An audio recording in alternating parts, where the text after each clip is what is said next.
नमस्कार दोस्तों, काफ़ी दिनों के बाद मैं यहाँ पे एक हिस्ट्री लेक्चर लेके आया हूँ। पिछला वाला जो फेस वीडियो था वो काफ़ी पसंद आया लोगों को, तो वो फेस वीडियो तो मैं बना नहीं पाया, टाइम नहीं मिला मेरे को, लेकिन नॉर्मल वीडियो मैंने बनाया है। 19वीं शताब्दी में जो भारत में पुनर्जागरण हुआ था ना, 19वीं शताब्दी में ये हुआ था, वो हुआ था। मतलब कि एक तरीके से विचारधारा का चेंज हुआ था, पुरानी रीति-रिवाज़ों से हम बाहर निकल रहे थे। वो वाला सेक्शन देखेंगे हम आज। विथ नोट्स, नोट्स के साथ, क्योंकि नोट्स के बिना और मेरे ये स्क्रीन पे जो नोट्स लिखे हुए हैं, इनके बिना अपन इसको अगर देखेंगे तो अपने को प्रॉब्लम भी होगी। तो देखते हैं, स्टार्टिंग करते हैं 19वीं शताब्दी पुनर्जागरण, सामाजिक और धार्मिक सुधार आंदोलन, इसको देखते हैं।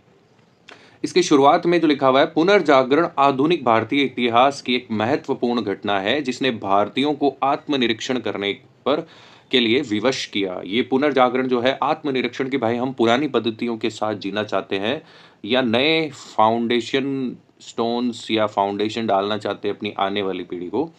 पुनर्जागरण के कारण देख लेते हैं, उस समय जो कारण थे वो भी देख लेते हैं। पहला कारण जो है इसका, भारत की सामाजिक एवं धार्मिक स्थिति, भारत की जो सामाजिक और धार्मिक स्थिति थी, ये तो मेन कारण होना चाहिए और मेन कारण है भी। 18वीं शताब्दी का भारतीय समाज अंधविश्वासों के जाल में जकड़ा हुआ था। समाज कठोर जाति प्रथा पर आधारित था, छुआछूत की परंपरा अपने चरमोत्कर्ष पर पहुंच चुकी थी, जिससे भारतीय समाज उच्च एवं निम्न दो वर्गों में विभक्त हो गया था। भारतीय समाज के दो टुकड़े हो गए थे, उच्च वर्ग और निम्न वर्ग। ये भी बहुत बड़ा रीज़न था इसका। इसके बाद में समाज में सती प्रथा, कन्यावध, विधवा व्यवस्था, पर्दा प्रथा, अशिक्षा जैसी कुरीतियाँ विद्यमान थी। इन्हीं कारणों से सामाजिक और धार्मिक सुधार आंदोलन की आवश्यकता उस समय पड़ी थी। बहुत सारी प्रथाएँ उस समय थी। सती प्रथा हो गई, कन्यावध वाली प्रथा हो गई, विधवा व्यवस्था वाली प्रथा हो गई, पर्दा प्रथा हो गई, अशिक्षा वाली हो गई। स्त्रियों को शिक्षा वगैरह नहीं दी जाती थी, उन्हें लायक नहीं समझा जाता था, और भी है।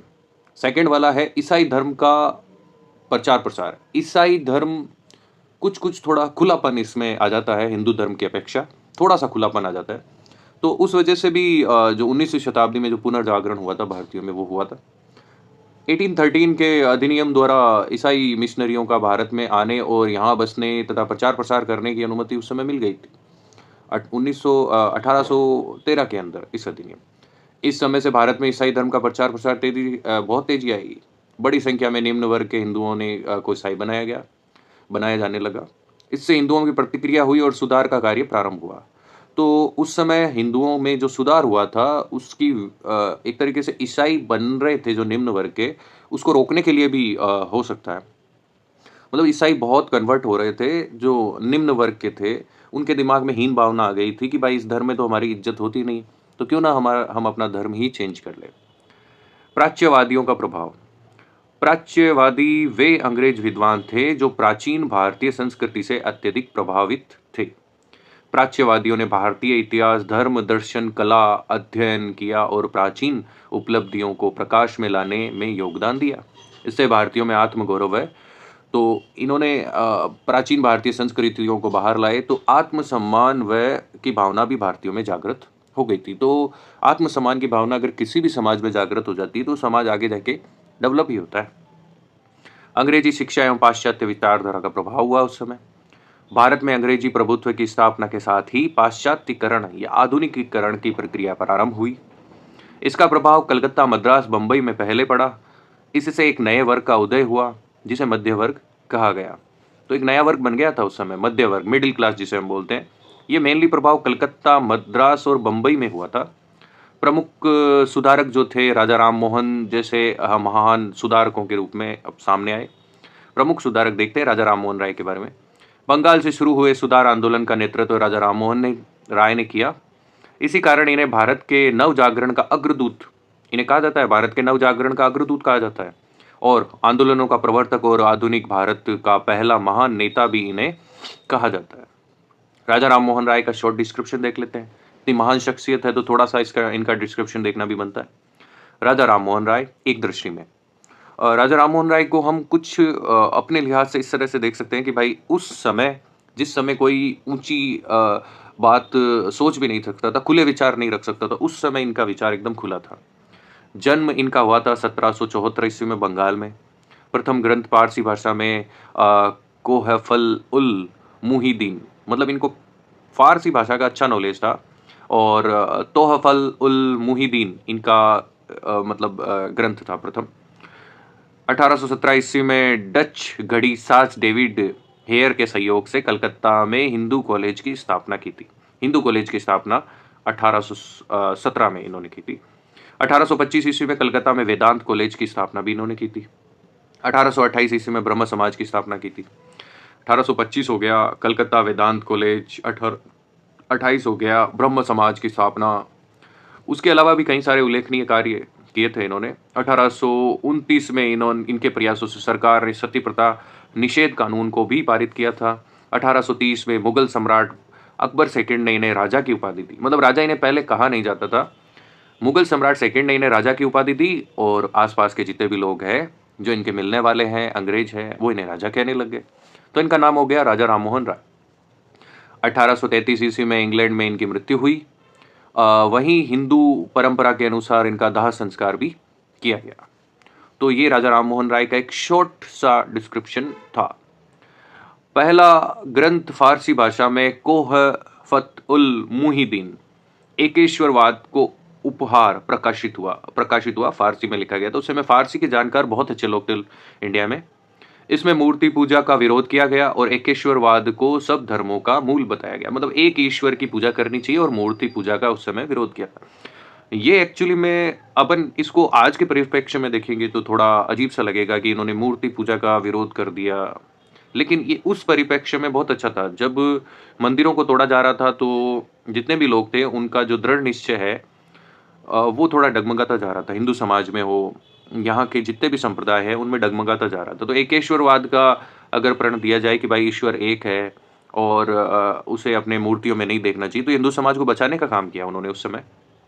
1828 ईस्वी में इन्होंने ब्रह्म समाज की स्थापना की और इसका उद्देश्य राजा राममोहन राय की मान्यताओं के अनुसार हिंदू धर्म में सुधार करना था। बिल्कुल सही है ये बात। हिंदू धर्म में उनका सुधार करने का पूरा बीड़ा उठाया था और अगर ये सुधार नहीं होता तो क्रिश्चियन और मुस्लिम धर्म पूरी तरह से हिंदू धर्म पे हावी हो जाता उस समय। चलो आगे देखते हैं। इन्होंने समाज सुधार एवं शिक्षा के विकास पर अत्यधिक बल भी दिया था उस समय। ब्रह्म समाज देखते हैं। ब्रह्म समाज उस समय बहुत ज्यादा सुधार वगैरह के लिए आगे था। राजा राममोहन राय द्वारा स्थापित था। 1828 ईस्वी में ब्रह्म समाज की स्थापना राजा राममोहन राय ने की। 1833 ईस्वी में राजा राममोहन राय की मृत्यु के बाद इसका नेतृत्व द्वारकानाथ टैगोर के हाथों में चला गया। मोस्ट इंपोर्टेंट क्वेश्चन है ये, द्वारकानाथ टैगोर जी के हाथों में 1833 में चला गया था इसका पूरा प्रशासन। केशव चंद्र सेन की उदारता के कारण ब्रह्म समाज में फूट पड़ गई क्योंकि वो उदार व्यक्ति थे। 1865 ईस्वी में देवेंद्रनाथ टैगोर ने इन्हें आचार्य के पद से हटा दिया था। देवेंद्रनाथ टैगोर का इसमें अच्छा खासा चलता था तो उन्होंने उनकी उदारता को देखते हुए उन्हें हटा दिया क्योंकि वो लिबरल किस्म के थे।